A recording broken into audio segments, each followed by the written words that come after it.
All right, what is going on, everybody? Welcome back to another day of SaberSim's DFS office hours. Today is Tuesday, October 21st of 2025. It is officially NBA opening night, so super exciting day. For those of you who are new here, welcome. My name is Andrew, one of the coaches over here at SaberSim. This is a show where we go over how to use the SaberSim app, answer any and all DFS-related questions. Get your questions in one of three ways here. First off, send us an email, support@sabersim.com. Second, post it live in the YouTube chat. Third way, post it in the office hours channel in our Discord server. If you're not in our Discord and want to get access to that channel, there is a link in the description of this video. You also get access to our similar channels, individual sport channels, and you get access to the rest of the SaberSim team. Just can't say enough good things about the Discord. But with that said, we do this show Monday through Friday, 4 p.m. Eastern, and then we do the show on Saturdays at 12:30 p.m. Eastern. So tune in any one of those days. Get your questions answered. All right. Super exciting day here with NBA back. Very excited about it myself. Let's get SaberSim pulled up. We do have plenty of questions that came in prior to the show. So we will start with one that came in at the end of yesterday's show. I actually ended up answering this in office hours, but I'll answer it here as well because it was a good question. If I have two contests, mini-max and play action, and two builds, contrarian and balanced, how do I get the contrarian into the mini-max and balance into the play action, then save the entries? Sorry for putting this in multiple places. Yeah, no problem at all. So the big thing here, right, is like when you're like trying to be specific, like, hey, I want to kind of play this way in one build, this way in another build. I would actually turn the templates off by just selecting it, okay? That's like how you turn it off. And I would just create a manual lineup group, okay? You just click the create a group button. And then what you do is at this point, you select the contest that you want, okay? And then I think I have a test file here. So yeah, I just did like one entry in like a contest. So then I can just I can click the plus icon. And then in this window, I'm only going to assign the contest I want. So like in this one, maybe I assign just the mini-max. And then in build 2, I go and do the same exact process. And then in that one, I only select the play action. So it all comes down to, my opinion, turning the templates off, using a manual group, and then just assigning the one contest you want to use for that specific group here, or for that specific build. So that's how I do that. All right, next question. Can you discuss portfolio sim EV and flashback ROI? If both of them are positive, your builds are sound.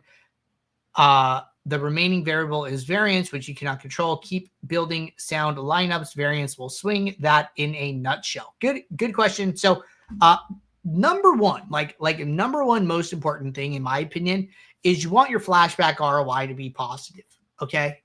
Your flashback ROI is basically telling you, hey, if we played this slate out, 1,000 times, 10,000 times, you win more money than you lose over the long term. Okay, that's going to be really important, especially getting into a sport like NBA. And we're going to have NBA 30 days a month for 6 months, right? November, December, January, February, March.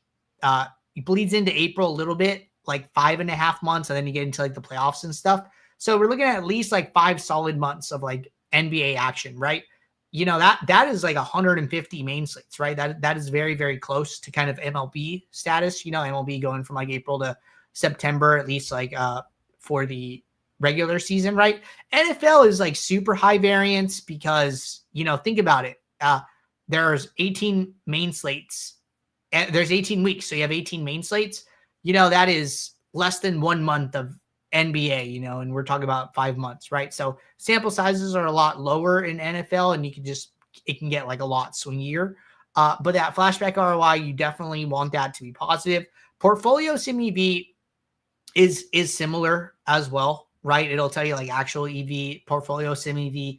What this is like when you go to the contest tab, like either after the slate's over, or like when the slate is in progress, you're gonna see a column pop up called sim EV. The portfolio sim EV is just like all of those numbers added together. So it's like, hey, this is where we think you're going to net out in this contest. And then hopefully your portfolio sim EV sums to a value higher than your entry fees would be how I would think about it. All right. Keeping it rolling. Next question. Testing some FanDuel NBA showdown builds for tonight, and it seems to struggle to get above 2,000 lineups built. Any particular reason for that? I wouldn't have a good answer to that. I think that's a little bit more on the technical side and something that I wouldn't be privy to as to like why that would happen. Where I would first start is just lowering min salary to 0. I would just drop min salary to 0 and see if it improves. If it's not improving, then, you know, what I think like would probably be happening is that when a lineup is built more than once, it like kind of gets trashed. So it's like we run the sims, the lineups get generated. The lineup, if a lineup gets generated again, it's like, okay, we can't use that one. Go back, generate, pull another sim, right? Generate again. Oh, we can't use that one. Oh, we can't use that one. You might end up just like getting in a loop where some lineups are just showing up so often, taking up time, and then the build ends up timing out before it could build more unique lineups. So I just want to say that because I think that, you know, I just want to be clear that you probably do have a very strong pool of 2,000 lineups, even if that's kind of where you're netting out. And obviously, NBA is a little bit more of like a projection heavy sport. So just some food for thought there, but just some of my ideas coming to me. All right. Next question. For a short slate like tonight, I want a mix of lineups, including some that focus on game stacks, as well as some that prioritize a team's bench over their starters. Is it possible to do this without building the lineup separately with strict rules or adjusted projections? I do not think you could do this easily all in one build. And I think that anytime you want to tackle different game scripts, so to speak, you're going to be best off doing that in different builds and then combining the lineups into the favorites. So might not be the answer you were looking for, but I do think if you're trying to be very specific like this, that it is better to do it separate. That way you could be very particular in what you want in each build and then combine them all together at the end. So might have to do it the long way here. All right. Next question. What are methodological best practices for correlation and sim diversity settings in NBA? So good question about the sliders here. We'll go back to our build. Now, I do want to say that, you know, honestly, the best practice here is to not change them. Okay. And the reason for that is that we do contest back testing of different slate sizes to determine which sliders produce the highest, you know, EV lineups on average, right? If we thought, you know, you should be using 0.6 instead of 0.9 for tonight's slate, like we would set 0.6 as the default. You know, we want you to have the best sliders out of the gate. When it comes to sliders, you know, the only real question for me is like, why should you change them? You know, and it's not so much what should they be, you know, they already are the best, but what is a reason for wanting to change it, right? And so for me, I think it's like, okay, maybe, you know, this actually goes back to the last question a little bit. You know, if you're doing different builds and you want one set with like a lot of game stacks, well, maybe you should increase the correlation slider in that, you know, one game script build to maybe promote stacking, right? Maybe if I boost correlation from 0 to 5, I get more stacks. You know, maybe I don't, but I at least can try, right? If I'm trying to do something highly specific like that, boosting correlation in that one build can make sense. You know, that would be a reason here. I was talking to somebody, I think for NFL yesterday, and they were like, hey, you know, I really trust my custom projections. Would it make sense that if I think they're very accurate to lower sim diversity? And I said, yes, that's actually the perfect opportunity to lower sim diversity. Is like, you know what? The higher the sim diversity goes, the more variance, you know, you're introducing. I want to play closer to my projections. And so therefore, I think that lowering them makes sense in that instance, right? And they asked me how much. I said half. So here, if you're on 9, I don't know, 4 or 5, flip a coin. They're both about half, right? So for me, it's like, okay, why should I change this? And it's like, you want to do something highly specific, but if you don't have a good reason to, I would leave them at their default and try and find some other place to put your touch on things, your spin on things, and add some value. All right, next question. Sorry, late here. Yeah, no worries. But do we adjust the contest selection or build settings for NBA small slates compared to larger slates? So kind of going back to the settings, no. And you'll see this like come tomorrow. I think tomorrow's like an 11-game slate or something. We're using these 0-9 correlation sliders, which is almost as close to, single game sims as it gets, right? No correlation outside of like the play-by-play correlation. And then the sim diversity, at 9, where it's still using a group of sims, but not using single game just yet. This is what we've determined is good for 2-game slates, right? We might come in tomorrow to an 11-game slate and we might see, I don't know, 2-7 or something like that, right? I'm just guessing. I don't know what it is exactly. I'd have to go back to last season, but 11-game slate is going to be different. A 6-game slate might be different. Again, you don't need to adjust anything because we understand like what sliders do well at different game sizes. And then, from there, you can run your build comfortably. We don't recommend like any default rules or filters as well or anything like that. But with all these NBA questions with tip off tonight, why don't we run a little bit of a demo here? So fire building lineups for NBA for tonight.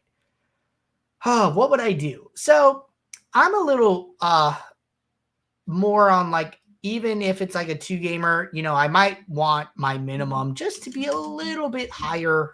I don't want to sacrifice too much projection, me personally. So I'm going to boost minimum to 45K. I might do something weird. I don't know how much duplication will matter here. I think this would be a good test run. There's some more 2-game slates coming up. I think Thursday there's like a 2-gamer. I think next week there's like a couple 2-gamers.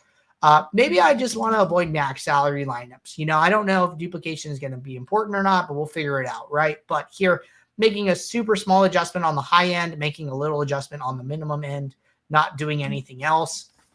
I'm just coming at this from the perspective, I think duplicates are going to be something you want to be aware of and try and account for here. So I'm going to make small adjustments. And then, what will I do tomorrow, right? Tomorrow I'm going to come back in here, go look at the results in Flashback, and then make a more informed decision about, hey, were there a lot of dupes?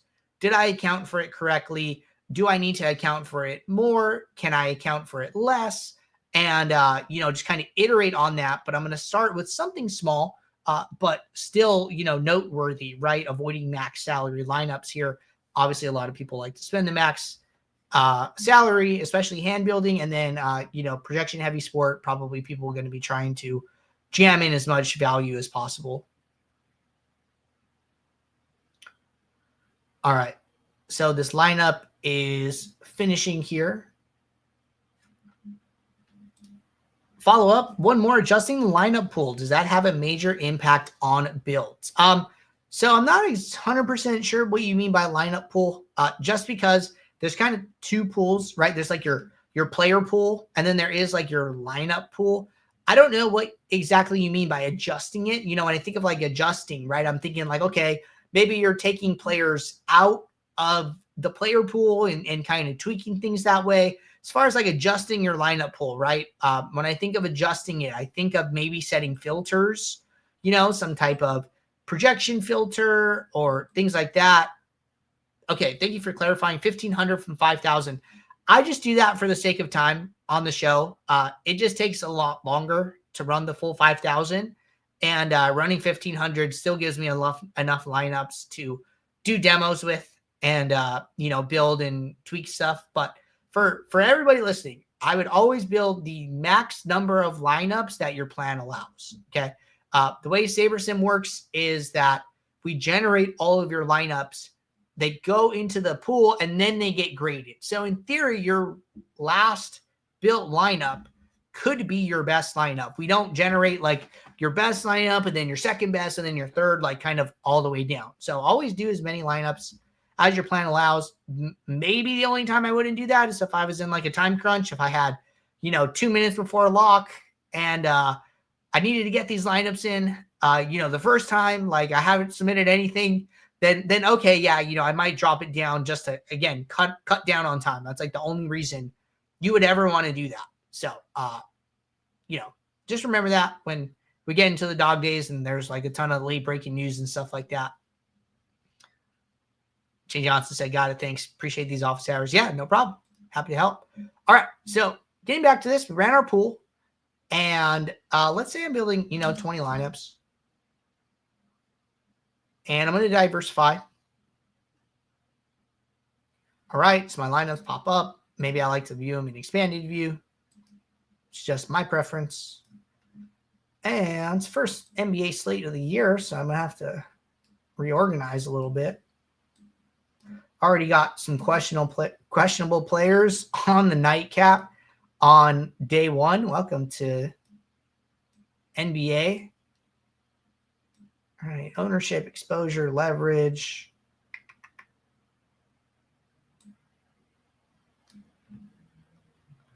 Fantasy points per minute, minutes, value. Looks pretty good. All right, cool. So I'm in here. I'm in this build, right? Ran some lineups, ran the sim, ran the diversifier, using portfolio, sorting by exposure. I think it's pretty normal that you're going to see, even high exposures, even using portfolio on a 2-game slate. Ownerships are really high. 51%, 40, 45, 45, a ton of like concentrated ownership. So here, right, I come in and what I like to do is I always recommend just coming in, getting a feel for the slate. And the ways I do that are like, okay, where are the highest value spots on the slate? Usually players over a 6 value is like where you get into like, okay, somebody might have been ruled out territory. I just like to sort by value, maybe go team by team if there's not too many teams on the slate. Sort by projection, look at statuses. Okay, who's out? What are their salaries? Okay, a couple of low salary players are out for Houston, not like a big deal. Jalen Williams out for OKC. I didn't know that. Pretty important piece to the team there. Okay, is anybody questionable still? Right, that's another status thing that I'll be looking for. Okay, Butler, hey, 8K questionable. Kuminga, 5,900 questionable. Lower salary guys out.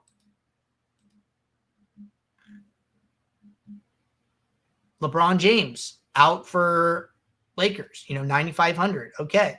No questionables here. It's like what I'm doing, right, is I'm just taking some mental notes. And you can even write these down. I'm like, hey, a couple questionables on OKC in the second game. Got to make sure that I check my lineups. And if they get ruled out, want to late swap, right? That's like a mental note that I'm making here. And then other one is, hey, Jalen Williams out for OKC. I could see how maybe, that has something to do with Hartenstein being good value, right? Because, okay, yeah, Chet is also, Hartenstein's like a center, but he's usually coming off the bench and Chet is usually starting, but now with Williams out, maybe they go with Hartenstein starting as well. So maybe he's, priced here as like a bench player, first or second man off the bench, but, now he's getting the opportunity to start. So for me, it's like, okay, let's make the slate make sense. Let's see if we see anything weird here, right? Hartenstein value makes sense with Jalen Williams out, checkbox there. And then we have some questionables on Golden State. I was a little surprised we didn't see a little bit more value on the Lakers with LeBron James out tonight, kind of a slightly different looking team with Ayton, with, Marcus Smart. And, what do the Lakers look like, this year, right? Luka, Reeves, Ayton, looks like just sorting minutes. Reeves, Luka, Rui, Ayton, maybe Vincent, maybe Marcus Smart. I'm not sure. Smart has a higher salary lower minutes, but Vincent has lower salary, higher minutes. Not really sure how this is all going to play out. So like this would be a spot where I'd be like, okay, confirm the Lakers starting lineup, right? Like I would be making a mental note like, hey, I want to make sure I know who is starting, and I want to make sure that projections don't change with regard to minutes when the starters are announced. So I'm making the slate make sense to myself. But aside from that, we actually get back to like the building lineups part. Okay, maybe I'm happy with these lineups. Maybe I like the Hartenstein value. I'm okay with Draymond, especially if, this team ends up having somebody ruled out. Hey, that usage has to go somewhere. Maybe, having a lot of this exposure to like the later game with 70% reuse, 60% Luka, 60% Ayton, 90% Draymond. Maybe it makes sense. And maybe that gives me a lot of late swap opportunities and eligibility here. That way I can take advantage of any news that comes out in the later games. So always remember that, your exposures, if you plan on late swapping, I think this is like a really good thing to kind of remember. If you are planning on late swapping, your exposures to the players whose games haven't started doesn't really matter. They're just placeholders. Think of them as just placeholders. Like what I would mostly be concerning myself with at the start of this slate is what is my exposure to the Houston and OKC players, and am I okay with that? I can dial in the Golden State Lakers stuff later, but like, am I okay with the Hartenstein exposure? Shai, Dort, Jabari Smith, Tari Eason, Steven Adams. I'm keying in on those players whose games are starting, and then letting the late swap and the live sims and the live fields figure out how to re-optimize from there. So I think that's also a pretty useful nugget here. But at this point, I'm happy with how my early game exposure looks. I would save it, and I'd be ready to rock and roll. So there's a little NBA demo for you guys for tonight. All right. Looking around here, looks like we're all set. Appreciate you guys tuning in. I'll be back tomorrow, 4 p.m. Eastern for our next show. So until then, everybody, take care. Good luck. Thanks. Bye.